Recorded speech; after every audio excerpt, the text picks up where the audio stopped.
રાજકોટ લોકસભાના ઉમેદવાર પુરુષોત્તમ રૂપાલાની ટિકિટ રદ કરવા યુવા ક્ષત્રિય સેના મહીસાગર અને ક્ષત્રિય સમાજ બાલાસિનોર દ્વારા મામલતદારને આવેદનપત્ર આપવામાં આવ્યું હતું। રાજકોટ લોકસભાના ઉમેદવાર પુરુષોત્તમ રૂપાલા દ્વારા ચૂંટણી સભામાં કહ્યું હતું કે રાજા મહારાજાઓ અંગ્રેજો સામે નમી ગયા, રોટી બેટીનો વ્યવહાર કર્યો અને દુશ્મનો સામે ક્ષત્રિયોની તલવારો પણ કામ ન આવી। દેશના મહાન શૂરવીર યોદ્ધાઓ અને પ્રજાવત્સલ રાજાઓ માટે અપમાનજનક ભાષાથી અમુક ક્ષત્રિયો અને અનેક રાષ્ટ્રપ્રેમી લોકોની લાગણી દુભાઈ છે। આ તો ઇતિહાસની લાજ ઉતારી કાઢી કહેવાય।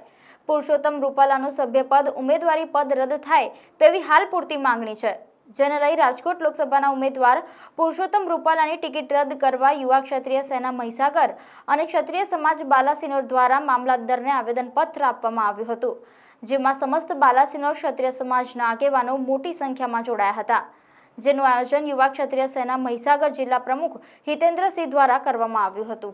રાજકોટ લોકસભાના ઉમેદવાર પુરુષોત્તમ રૂપાલા જે અન્ય સમાજના મિટિંગમાં જઈને ક્ષત્રિય સમાજ વિરુદ્ધ ટિપ્પણી કરી છે એ યોગ્ય નથી ને અમારા રાજા મહારાજાઓ જે અંગ્રેજો જોડે રોટી બેટીનો વ્યવહાર રાખેલો એ તદ્દન ખોટું છે।